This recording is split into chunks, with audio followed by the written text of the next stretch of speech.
Welcome to the Making Better podcast, interviewing some of the world's finest thinkers about a more optimistic future.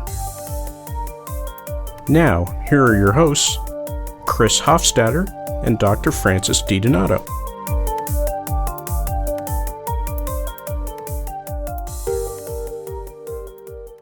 I'm Chris Hofstadter.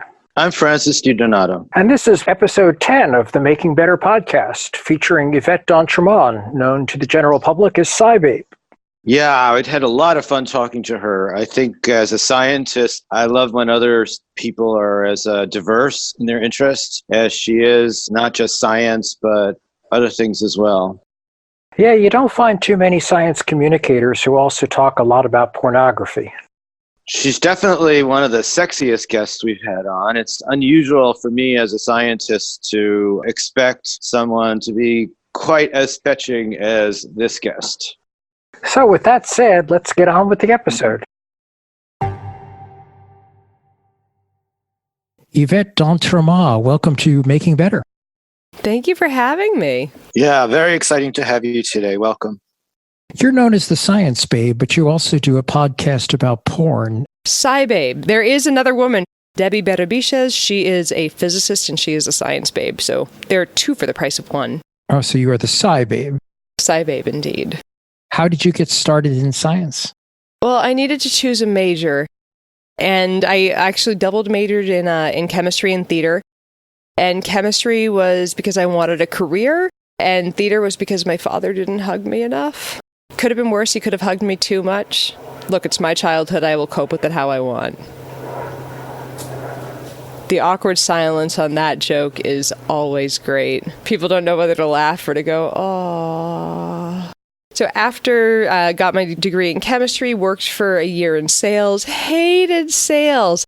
Of all the things that got me to go into forensics for my master's, we'd had a talk from a chemist at the Boston Crime Lab when I was in PChem, my most hated course in undergrad. And I was like, oh, you can use chemistry for forensics? That sounds like a lot of fun, because apparently I missed every show on CSI ever. So I got my master's in forensics and concentrated on toxicology and biological criminalistics. Really enjoyed that and ended up working mainly in toxicology. I did explosives analysis for a Department of Homeland Security contractor, worked in a toxicology and drug analysis lab for a couple years, and then most recently, before doing SciBabe full-time, worked in a pesticide analysis lab as an analytical chemist, mainly doing method development for analyzing new formulations of pesticides. So that's been that, and then one day I decided that I liked telling people they were full of shit, and that has been a pretty fun career path for me.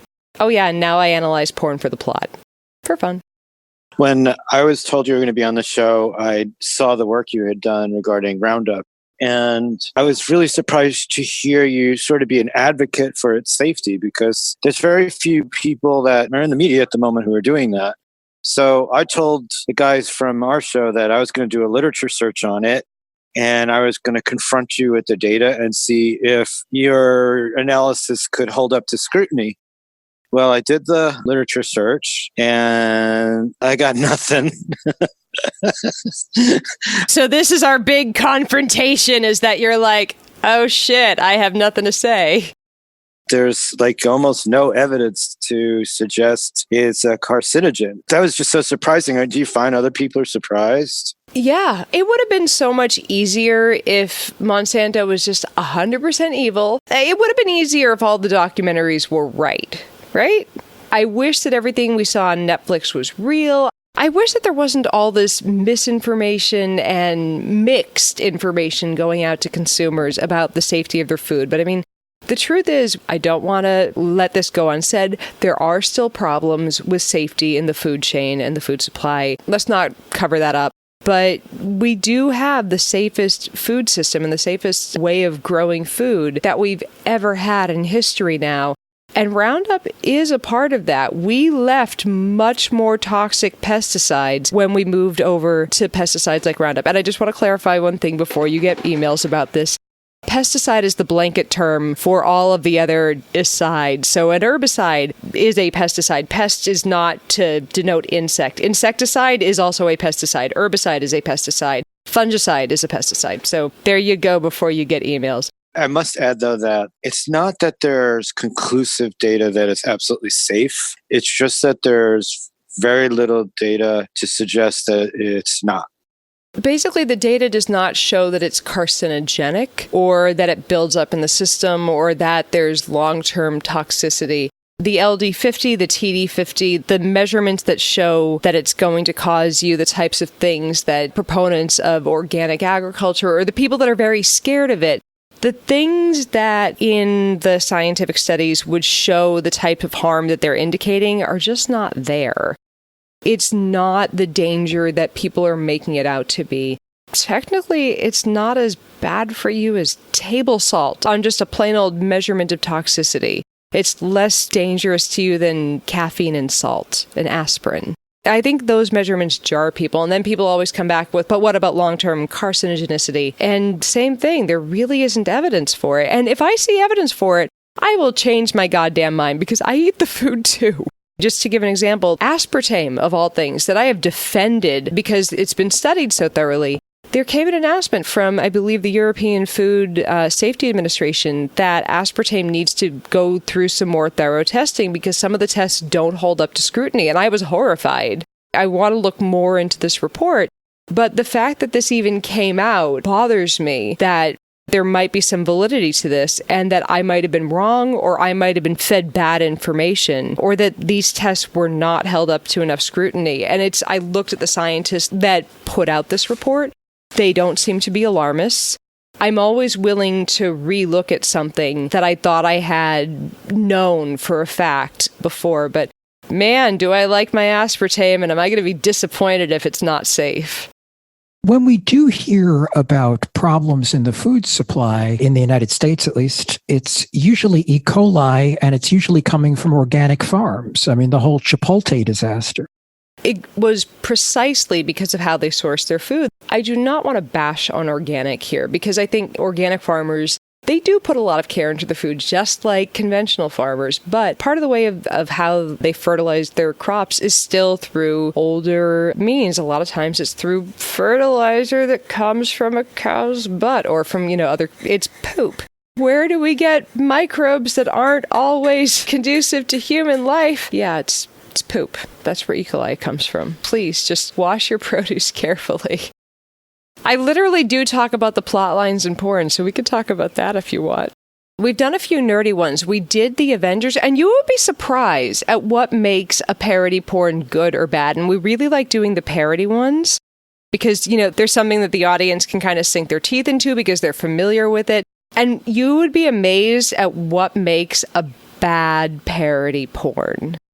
Part of it is you have to enjoy the sex you're watching, but there has to be a thread through the movie that takes something that was in the original and kind of turns it into a sex thing throughout the whole thing. And that's kind of how you make a good parody. There are a couple ingredients to it that makes it work.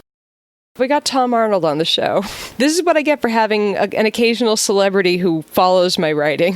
And when Tom Arnold was on, Arnold Schwarzenegger FaceTimed him. So we accidentally had a guest appearance from the Governator on the Nail and Palin podcast. That's my closest to a claim to realty. I was wondering if in that industry, it was sort of taking advantage of women who were either doing it because they're addicted to drugs or they had mental illness, that kind of thing. And that in contrast to how many can actually do that and not be negatively affected by it, given our patriarchal society where men are so predatory a lot of the time. That is a really good and deep question. And here's the thing. I know that we have a sampling bias in the people that we have on our podcast. We don't end up having people who come in for 3 months and leave after they've grabbed some cash. We end up having people who have been on for a while. We've had Ella Darling, she has a master's in library science, and she's gone on to have this long career where she started off in VR porn, started a VR porn company, and now she runs a company that's just VR for people to interact with each other without a porn element. So we've had people who have gone on to have really empowering careers, and it was because porn gave them the money to have a career that they wouldn't have had otherwise. no matter what, it's going to be a little predatory because there's more money if you do kind of more extreme scenes to a point. But women are, because they're able to do a lot of things to monetize on their own now, which they couldn't back in the day when all the money was through DVD sales, which admittedly did make more money from what I understood. Now, women are able to kind of run their own empires. This is something that we've heard from a lot of women who have come on the show.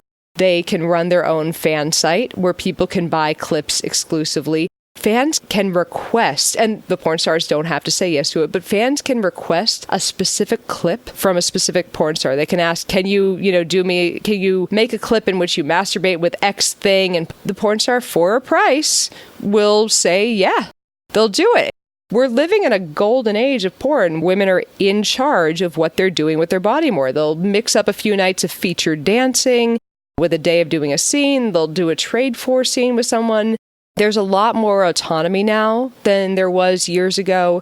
One of the downsides, though, is that the straight-up pay for scenes, because of pirating now, because of digitization, pay has gone down quite a bit. It's actually much lower for men in the industry. It's about half, depending on the type of scene and whatnot. But yeah, women get paid much more than men in the industry. It's very strange. It's one place where the pay inequality benefits women. But it is going to be a little predatory in a way, but I think much less so than people think.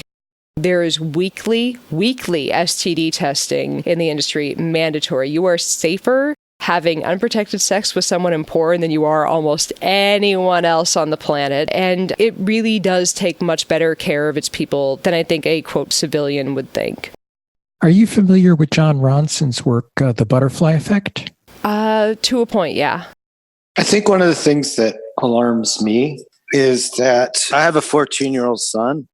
And if he goes on Pornhub, something like that, the kind of things that'll come up are not representative of what I would like him to think good sex is like, at least as a starting point. Kids should not learn sex from porn. Like, porn is... It's kind of like trying to learn quantum physics from the Avengers or learning Taekwondo from an action movie. That's not where you should learn about sex. Teenagers should learn about sex the way that the rest of us did. From fumbling in the dark in the backseat of a car trying to figure out where the clitoris is and failing miserably for about 10 years. That's how the rest of us did it, right? I think it was 7 years for me. I'm like, it took me a while to locate my own, and I have one. But what I think is encouraging is that there are some sites, mostly run by women, that feature actual couples having sex. And it's not like edited, and it's not always sort of like those nasty ways that they end in normal porn and things like that, that just seem very unrespectful to women in general, things like that. Here's the thing that I think people don't understand, because I think that a lot of people think no matter what, if there's a, quote, degrading scene, with cum in the hair, there are women that are into that too. This is not just for the man's benefit. Like, a lot of sex is about consent. And that's the thing that gets left out of the conversation is don't teach the teenage boys it's okay to do this. Teach the teenage boys to have a talk with the woman that they're going to have sex with. Teach everyone about communication skills and not to be pushy and to talk out what you want in a sexual experience, because it's okay to do something ridiculous within a sexual scenario that you wouldn't do with anyone else, but you have to talk that shit out every time, because what you did last time with the same partner might not be what they want this time. What you did with another girl definitely might not be what you want or what this new girl wants. But the things that you see in porn are never going to automatically be what somebody wants. I mean, the angles they fuck at so that it looks good for the camera, the putting it in one hole and then the other hole and then back to the first. Oh my God. Like, there are things that just happen in porn that don't happen in normal sex, and it's not where you should be getting your cues. And everyone that I know in porn will say the same thing. Ronson suggests that one of the reasons younger people are having less sex is because sex in real life doesn't live up to the porn. I don't know how true that is, but it also wouldn't surprise me. I think one of the reasons why people might be having less sex with the advent of freely available porn And I kind of like this. Admittedly, in my 20s, this is one of the reasons I would decide I'm not going to go on a date with a guy if he's going to be more likely to be a hassle and less likely to be an orgasm than my Hitachi. If I think this guy is going to be not likely to lead to boyfriend or great love or good sex, and my Hitachi and, a couple hours of watching reruns of Penn and Teller's bullshit, that's going to be a good night. This guy, not so sure. Which one are you going to go with? I can see that. Porn is always sex with someone you love. It's never going to lead to an STD. There are good things to teenagers watching porn instead of going out and having sex with someone who they're not interested in. Which would you rather your kid do, watch porn or knock somebody up? And I know those are not binary choices, but think about it. It's okay for your teenager to watch porn, but you need to talk them through it. And that's an awkward conversation, and it's why I'm glad I only have cats and dogs. Well, I'm just trying to leave a couple windows open on the computer of porn that I think is good to learn from. Well, first start with Ryan Creamer and wholesome porn. It's completely clothed. It's just go to Pornhub and check out Ryan Creamer. It's hilarious. It's like, honey, I washed the dishes without you asking me. Honey, I know you need to go to IKEA today. Here's my credit card. Buy what you need. Like, it's just stuff that's completely not sexual. And it's like, oh, porn for women. I think some women would consider that foreplay. I mean, that's stuff that will get the guy laid later. My partner and I were already starting product development on the first stage of this, but eventually we want to have a whole wash your junk kit. We already have a website for it and it's in development stages, but we're starting a product called Fuck Wipes because you need to wash your junk before you expect anyone to touch it. That area needs to be clean. I want it to pass the white glove test. Nice. Well, that kind of brings us to one of the things that I think is the purpose of this podcast, which is to talk about the future and utopia. Enemas do lead to utopia. Literally, that was what Gandhi believed. Look this shit up. I am not kidding. People who are listening right now are like, what? He used to give enemas to people. What about the future of sex? How is all this technology, if you also consider the potential for AI and robotics to weigh in and all this other stuff, what is this doing for the future of sexuality and humanity? What are the pros? What are the dangers? There are a lot of both, and I'm glad you brought that up. So I think future of it, I hope this helps us facilitate communication because a lot of things that have fucked up people's sex lives is just not being able to talk about it. I'm sure that you three have all been perfect lovers 100% of the time to all of your partners, right? As have I. We've never screwed up a thing by not discussing it. So I hope that this new digital age will kind of help us realize, give us the tools to be more open with the people that we're mashing genitals with. There are even apps now. I downloaded one a while ago and then deleted it because I realized my husband and I discussed everything already. But, there are tools to help you discuss which fetishes you're into, help you walk your way through what you want and what you don't want.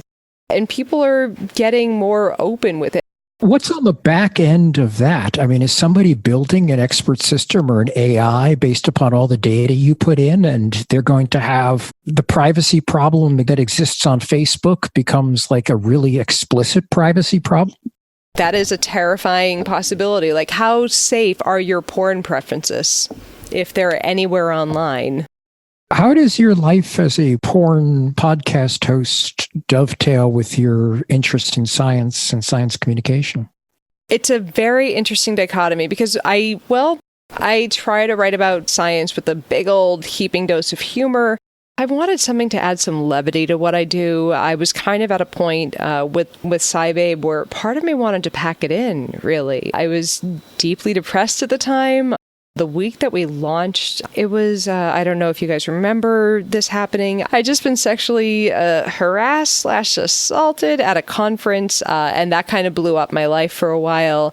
And it was like, I need something to focus on that's not this. And it was like, how do we find a way that's funny and informative to just get some comedy out and do something that's completely off the map? And here was how it kind of came from a science thing. I was giving a talk at a local science museum when I lived back in San Francisco. And it was a talk on bad science in the movies. And this is why I make this joke about Neil deGrasse Tyson all the time. I was riffing on his whole, ripping apart bad science in the movies. And I'm like, Neil, they're science fiction movies. Nobody goes to Avengers to learn about quantum physics. They go to see Tony Stark punch a robot spaceship alien. Then I just joked. I'm like, it's ripping apart the bad science in a sci-fi movie. It's like ripping apart the plot in a porno. You still get out of that what you went in there for. And then I was like, wait. If there's a market for ripping apart the science in a sci-fi movie, maybe there's a market for ripping apart the plot in a porno. And so the podcast was born. There's such a loose tie-in, but I think one of the things we enjoy about it, both my podcast partner Alice and I, is it's a chance to tap some comedy out of something that's ripe for it, because we sit there and look for continuity in our porn. We really do. And I mean, I think this throws people. It's like, no, we are looking for the plot. We've had comedians, we've had scientists, we've had, of course, porn stars on to review a porn with us. And we tell them, and this is what throws them the most, we're like, yeah, you can skip the sex scenes if you want. We literally watch the plot. So does it tie into the SciComm? I don't know, but we try to have fun with it. And there was one episode we did with Riley Reyes, who if I recall correctly, is president of the Adult Performer Advocacy Group. I'm probably screwing up the name on that. But after we recorded, she shot me a DM. She's like, oh my God, I just realized I follow you on Facebook. I'm a huge fan. So this is something that people forget. Porn stars are, after they get off the stage, they have interests and they have lives. And it's been nice to kind of demystify this entire field and get people to see, kind of like I always try to tell people, scientists are people too. We've gotten to become friends with a lot of these people, and we've seen a lot of them do stand-up comedy, especially Kate Kennedy. We saw her performing this last Saturday at the Comedy Store. She was amazing. It's been interesting to see people react to this and be shocked that, oh my God, porn performers are human beings? What? It's like, yeah, they don't go back and be hung up on the shelf with the rest of the sex at the end of the day. So it's been a multifaceted thing that I'm not sure exactly if it ties into SciComm or not, but we're enjoying it. I imagine one of the difficulties you would have, though, is based on the statistic I had read once, which is that they measured how long people watch porn for in hotels. And they found that the average was something like 11 minutes. Wow, that's longer than I expected. Yeah. Yeah, I don't know. Maybe they're nervous because they're in a hotel or something. But that doesn't leave much time for plot development and characters. And we watched yesterday a 2-hour and 49-minute parody of the show Cheers, and it was amazing. Who makes? Wood Rocket Studios, and they're almost all directed by Leroy Myers. We really love The Big Lebowski XXX. You should watch that for the cinematography values. Can you give an example of that? It's hard for me to... I love Big Lebowski, so... So, the dream sequence where he's like flying through the bowling alley? That happens. The beginning sequence where everyone's like, it's just kind of this dreamy, well-lit sequence of people bowling. Instead, it's topless women they rented out a local bowling alley in Hollywood in the middle of the night to have, a scene full of recording topless women at this delightfully lit bowling alley. The acting is so good in this that they have, and this is something people don't understand, they have non-porn roles in movies like this. And the guy playing the John Goodman character was so good that we're like, man, he could have just stepped into that role. If you see a porn with either Tommy Pistol or Evan Stone in it, guaranteed to be hilarious. They're funny. I wish I was kidding, but they're better than people expect every time. Well, sex in general has to be really great source material for comedy. Oh, one last one. Horat, the parody of Borat. What do you think about filmmakers like John Waters, who don't exactly do porn, but push every other limit possible? I think he's great. I think that's part of art and cinema, is finding the edge and making people think with it. That, and I love that John Waters just kind of tries to tap dance around an NC-17 rating with pretty much everything he does. Yeah, he got one on the last film he did, and that's the last film he did. He can't get financing anymore. His latest book, by the way, is really terrific. It's brand new. It's the last 2-3 months. And the opening sentence to the book is, "Somehow I became respectable." Wait, John Waters, really? Are you sure about that statement? Well, he goes down the list of all the awards he's won and, his installations at museums and all this, the fact that the art world woke up and sort of embraced him. Well, we have a president that a lot of people are very, very offended by. Doesn't feel like we have a president right now. And here's my question. We've been talking a lot about sex and porn and stuff like that. But given the state of this country right now, what do you find obscene? I find sexual assault to be obscene. I find the language that the president uses to describe immigrants to be obscene. Or how about what he talks about grabbing? Yeah, well, that's sexual assault. So I find that to be quite obscene. I find the disrespect towards anyone that disagrees with you. And I mean, I get it. That's something that's coming from, I hate to say this term, but that's something that's coming from both sides. In general, I find the complete lack of concern for people that don't look exactly like you to be kind of obscene. Given that he's orange, that's pretty much everyone. Well, one of the things that's come out of the show in discussing concepts of utopia is a recurring thought that respecting diversity is fundamental. So I went out to dinner the other night with a handful of atheisty, skeptic-y people, and I had a Star of David necklace on. And of course, everyone's like, "But you're an atheist!" I'm like, "I'm also Jewish." And they're like, "Wait, what? How does that work?" I'm like, "Well, on a molecular level, when you throw my DNA into a tester, I cannot not be Jewish. It's the only thing I am." So on my mom's side, I am Acadian, and we are a people without a landmass. We were deported from Canada by the British. Basically, I'm genetically indistinguishable from the Cajuns, give or take, and we are a people without a country. And on my dad's side, Jewish. And once again, all the little towns that my people were from destroyed, and that cost de hollow. And so I am, on both sides, a people without a country. So I don't wear the Star of David to say I'm Jewish. I use it because this is my family. I don't know what else to be. And so when I hear people who have complaints with diversity and don't want immigrants, and I'm like, you're basically advocating for me not being alive. I'm not okay with it. And I really wish that people were not so offended by different strains of DNA. What do you think are the most important recent discoveries in science? And we've had pictures of a black hole. We've discovered gravitational waves. There's all kinds of amazing stuff going on. What excites you the most? I focus more on nutrition and health than I do on the cosmos. But I think in my field, at least, there's a lot of research that's coming out on obesity more and more lately to figure out what's the thing that's going to kill us. And that's a lot of where I try to focus. And it's because that's what got me into skepticism, was falling for everything and then unfalling for it. There's a ton of research going into not necessarily how do we get people to lose weight, because, we kind of know how to do that. It's just hard. But now we know that there are people who get the, quote, fat diseases, the ones that are associated with obesity, at a very low weight. And there's a wonderful article in the New York Times talking about a woman who weighs 119 pounds and has fatty liver disease. And so they're trying to study what causes people at different weights to get these diseases, quote, of obesity.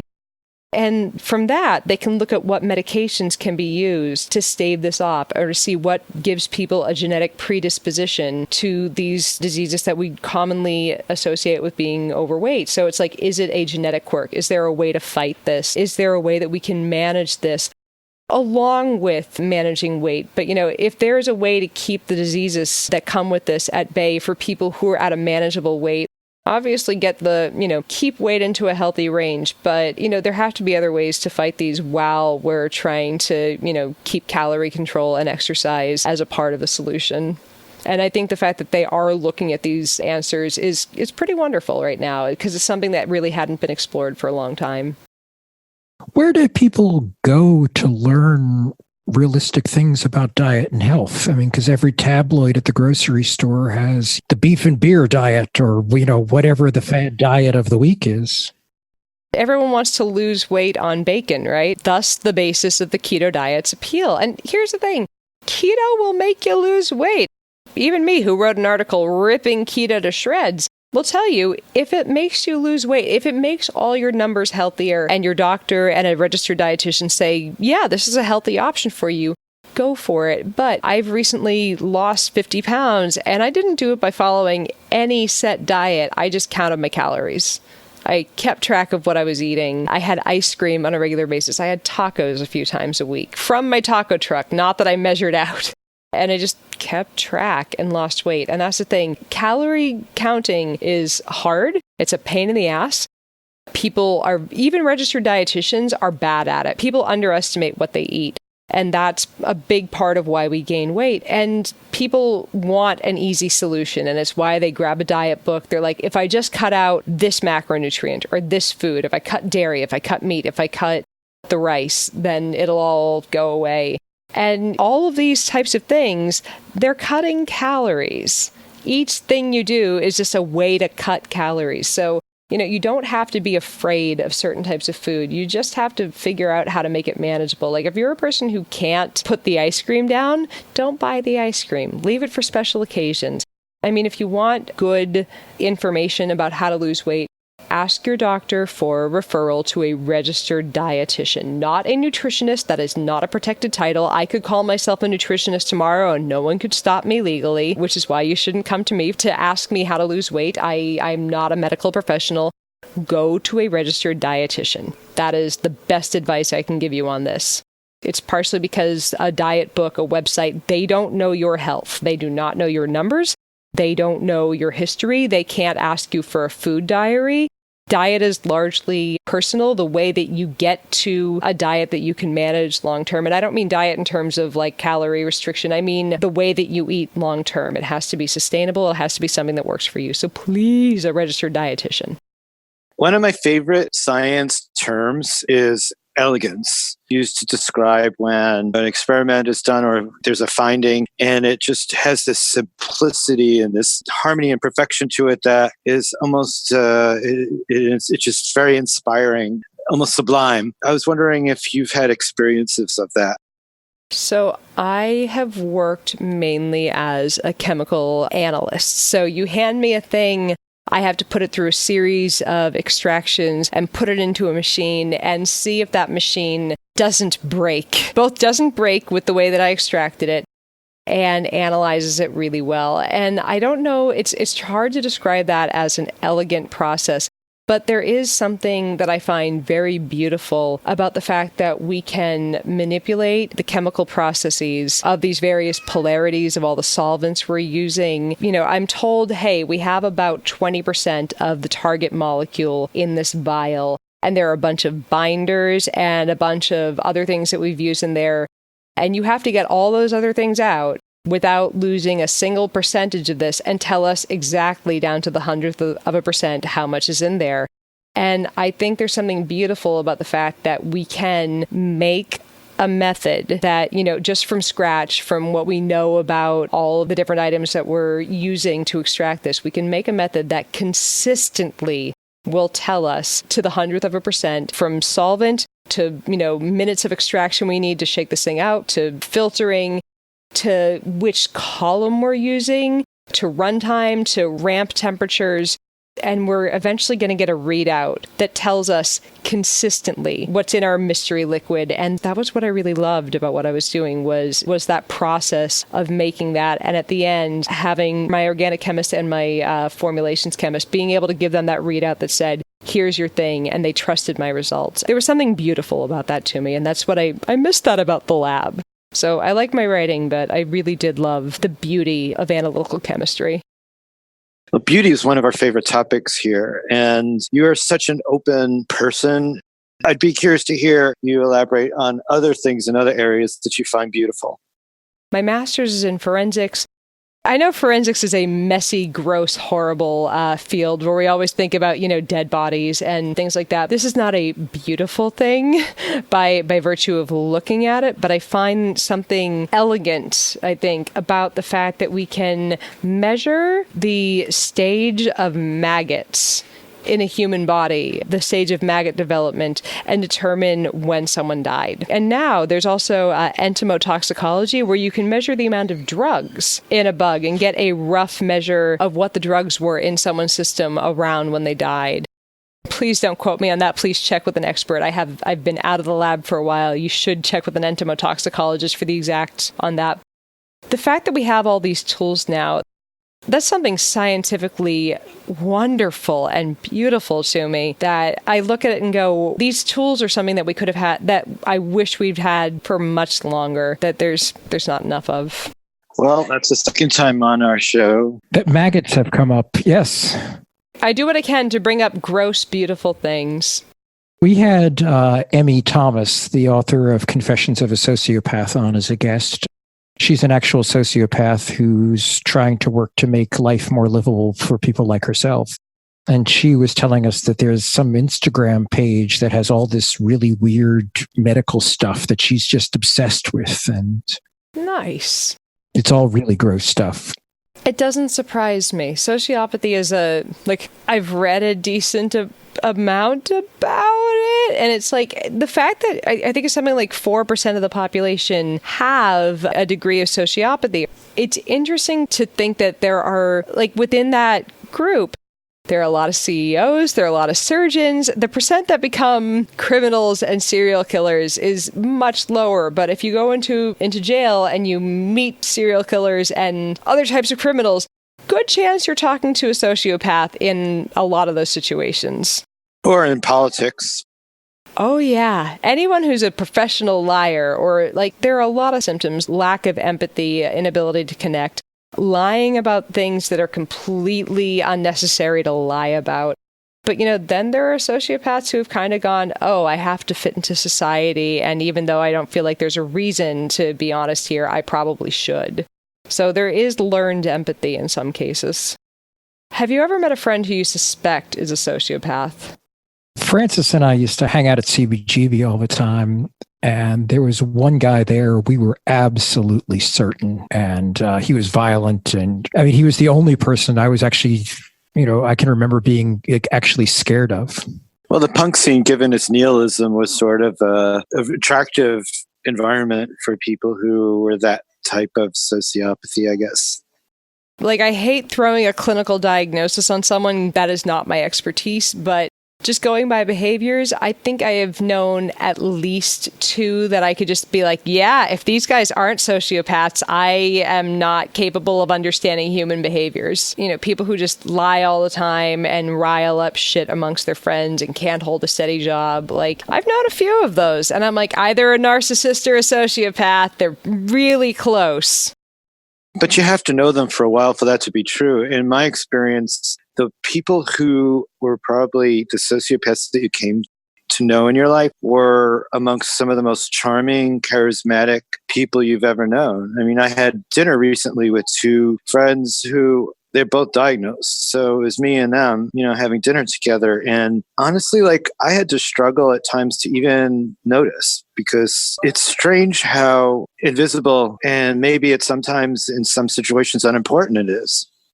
With one of the friends that we figured it out with, it took years because you felt good in their presence. They were so nice to everyone. And this person for so long, you thought that all of the problems in your friend group was because of everyone else. And then you realized this person was just lying about everyone. And you felt so good around them.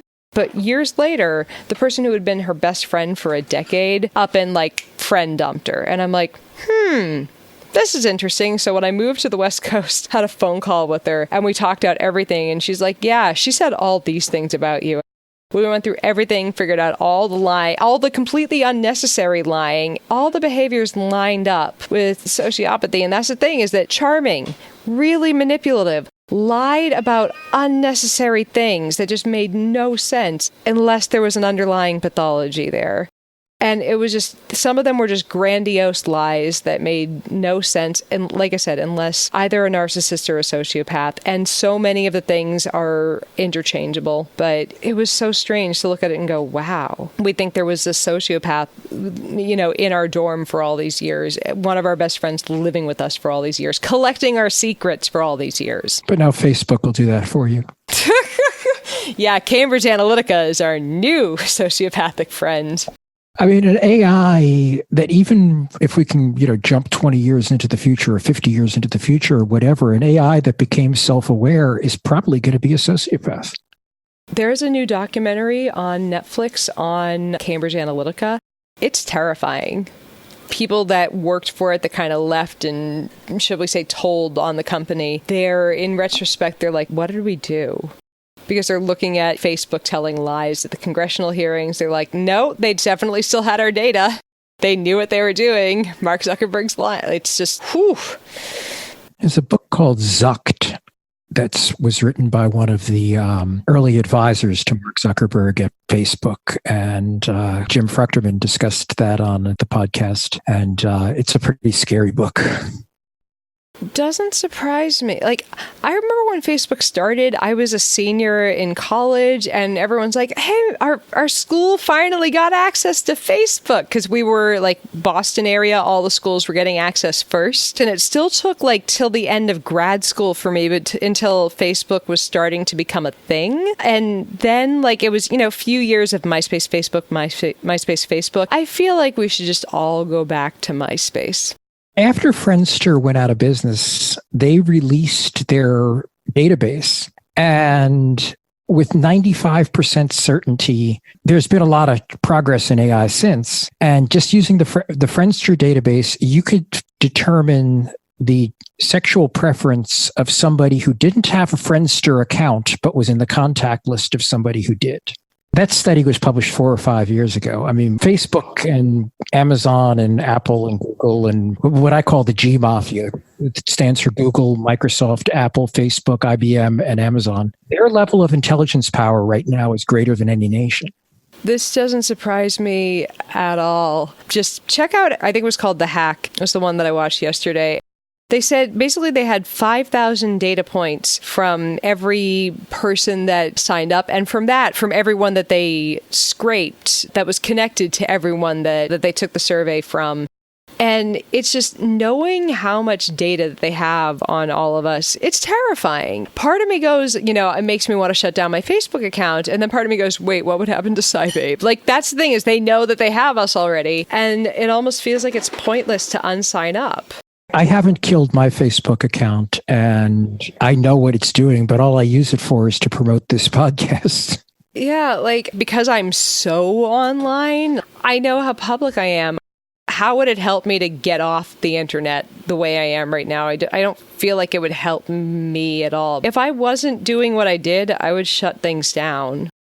We could try to encourage people to use things like GNU Social and Mastodon, which are ethically run social medias, but unfortunately they have fairly few users. And those are entirely community driven, so you can inspect the source code and everything like that to make sure it's not spying on you. There's so much room for an improvement, which gives me hope because, there was a time when everyone thought AOL was invincible. And then poof. And if I watch my son with his gaming things and how like one day Minecraft, they're all playing that. Next day they're all playing Fortnite. It can come and go before you could even imagine. It just happens. And I think Facebook is that vulnerable and, it's going to be figured out. I would be surprised if Facebook would, and I say this knowing I could be completely wrong, but if Facebook still looks the same way it does by 2025, either in power or in design, and I mean, we know it'll be redesigned 15 times, but I would be surprised if there wasn't a major restructure or a major exodus by, within the next 5 years. Well, and the other problem is Facebook is so rich and powerful that any sort of competitor other than one that's community driven comes along, they'll just buy it like they did with Instagram and all the others. I mean, and as much as people in Congress have been saying there's a monopoly that needs to be broken up, Can you see these people? There are not exactly regulate business type folks in charge of the country right now. And this really does need to, how is it not a monopoly when it owns WhatsApp, Instagram, and God knows how many other apps? Does it own Snapchat too? I don't even remember. They don't actually own Snapchat. They just sort of drove them out of business by putting all the Snapchat features into Instagram. They own every platform you're on, basically. Like at one point it was like, yeah, I'm going to use WhatsApp to avoid... Oh, there's no point. I mean, even if you get off Facebook now, don't they pretty much still own your data? They say they'll delete your data if you ask them to, but I don't believe that.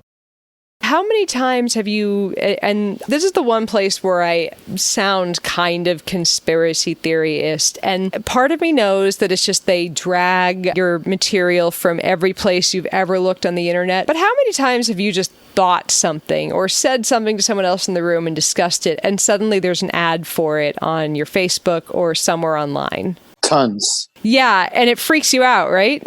Your Amazon Echo might be listening to you all day long. That happened to me this week, and I still have no idea how those ads got up there. Yeah, there will always be something online saying you're imagining it. It just grabs, like your computer knows so much about you because it grabs from 15 different places. Because I tell people don't believe in conspiracies. So much of me wants to say, nah, it's just so ridiculously good at grabbing information.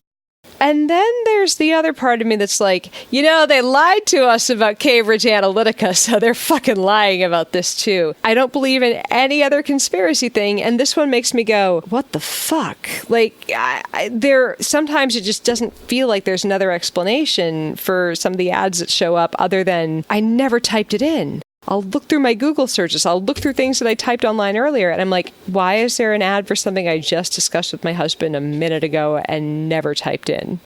Then there's the thing that we say in forensics that there's no such thing as coincidence. It's too bad there's such a bias against regulation these days. I don't know. I was about to say a fear of it, but there's so much fighting against it because the argument is always you regulate an industry, it's going to make it harder to do business. But is it really? Is making it harder to screw over consumers really going to make it harder to do business? Like, I worked in 2 highly regulated industries before, in pesticide analysis and in a biotech lab. And, you know, we were still pretty able to work. I worked in producing pesticides. I want that industry heavily regulated. I eat the food. So it's throwing on extra regulations to things has never really destroyed an industry. Like, I'm sure someone out there is going to be like, but what about... And they're going to pull up one example, but a little regulation has never killed off an industry. Well, if we go back to the late 70s, when the United States was much more favorable towards regulation and taxes were much higher, people say that stifles innovation, but a couple of guys named Steve Jobs and Bill Gates went out and created 2 absolutely monstrously innovative companies. How dare you bring up facts, Chris? How dare you? Why do people, it seems to me, do you think, and this is kind of from out of left field, but people on the left and people on the right, everyone just seems really angry right now? It's probably because the country seems to be in a bit of a perpetual dumpster fire. But it seems to be even outside the U.S. I mean, you have Brexit, you have Italy's economy falling apart, you know, we have all kinds of Venezuela's a disaster, you know, Brazil, one of the wealthiest countries in the Americas, is a state of collapse. Well, let's see. A handful of years ago, and this is just from listening to too many podcasts on history, economics, and rising authoritarianism. In the 2008 economic crisis that really did affect us globally, not just in the U.S., because the U.S. economy that really is a trigger on the rest of the economy. We saw economic collapse everywhere, at least to a point. In countries in Europe that we've seen rising authoritarianism, it's not that they're like, yeah, we want fascism. It's that what they have there right now, or what they've had in the last, 5-10 years, they don't see the good economic impact that they want. So it's not that they suddenly hate Macron or, the policies that he's had. It's that it's the economy, stupid. Bolsonaro down in Brazil, It's not that they're like authoritarianism yummy. It's that it's the economy stupid. It's their economy has not been doing well under the last guy. And Venezuela, the sad thing is that even though they have to know that Maduro is a bad guy on some level, but there are still people who are loyal to Chavez who did help the economy quite a bit. He didn't help it as effectively as he could have because there was a lot of money coming in from the oil boom, but he also needed to put more of that money into infrastructure and into the people, and there was money squandered, and there wasn't a structure set up for it to be continued to work for the people in the country. And it's kind of like, this is why people are mad down there, is because all these oil fields are just rotting. Their entire financial system has kind of crumbled. I am clearly not an expert on Venezuelan economy, so ask an expert to clarify all the things I just fucked up. But like, that's the thing. When the economy crashes and it crashes under one system, people are going to go hard to the other side. So right now in Poland, in Hungary, in Italy, in France, even in England, anywhere that there's been an ability to convince people that the economic unrest is due to the other side, you can force in an authoritarian regime, whether it looks like an authoritarian regime at first or not. And that's kind of what's happened in a lot of these countries, is that people are upset about one thing or another, or they've been convinced to be upset about one thing or another. And you saw it here with Trump starting off with Mexicans are sending rapists and murderers. And that rhetoric has continued on because the economy was getting better, was steadily progressing under Obama. So it wasn't economic distress. He's caused more of it since he's got in. But he managed to stoke fears, and that's what's happened across Europe. In Germany, at first they were like, bring in the Syrians, and a couple of small incidents were used to stoke fears, not just about Syrian immigrants, but there were people, I want to say it's the ADL was the name of it, but there was a group in Germany that when they were having riots because of an alleged incident with Syrian refugees, were going to Jewish-owned businesses and throwing bricks through windows. So a lot of old prejudices are coming back with these new authoritarian regimes. It's kind of terrifying. I've always had this metaphor in my head that I'd like to run by you and get your opinion on. And it's an economic kind of metaphor where when I think of cancer, I think of how you have these cells, and these cells are in your body. And they're part of you. But then they decide, fuck everyone, man. I'm just going to get big and take everything. I'm just going to like bubble off and try to pretend that it's all about them. So I think in society, we all live so interconnectedly. And all of our wealth and what makes the world so beautiful in a lot of ways has to do with things that our ancestors built, our grandparents, our great-grandparents, and all the work they put into New York City. This city was built by people who are mostly dead now. So I was thinking, with capitalism, we have this idea of rugged individualism and how everybody can just sort of like really focus on themselves and then somehow magically it's going to be good for everyone. But what happens with cancer is if it keeps growing, the body dies. And I feel like that kind of concept in terms of how with multinationals and corporations just getting bigger and bigger and bigger, it's sort of like happening on an economic level. Yeah, I'm trying to think of which direction to go with an answer to this. At one point, it felt more like corporations understood they had a responsibility to make sure that their employees were paid enough so that they could put money back into society. And now it feels like the only responsibilities they have are to their investors and to make money for themselves. And it's like, if you don't pay people enough, they can't keep the economy moving. Way back at the turn of the 19th to 20th century, we had in Germany, the Krupp Corporation, the munitions manufacturers recognized that and started all kinds of great programs for their employees. And that's where Henry Ford got the idea. He went over to study there. He came back to start Ford Motors. He was going to make a car that his employees could afford to buy, so he'd sell more cars.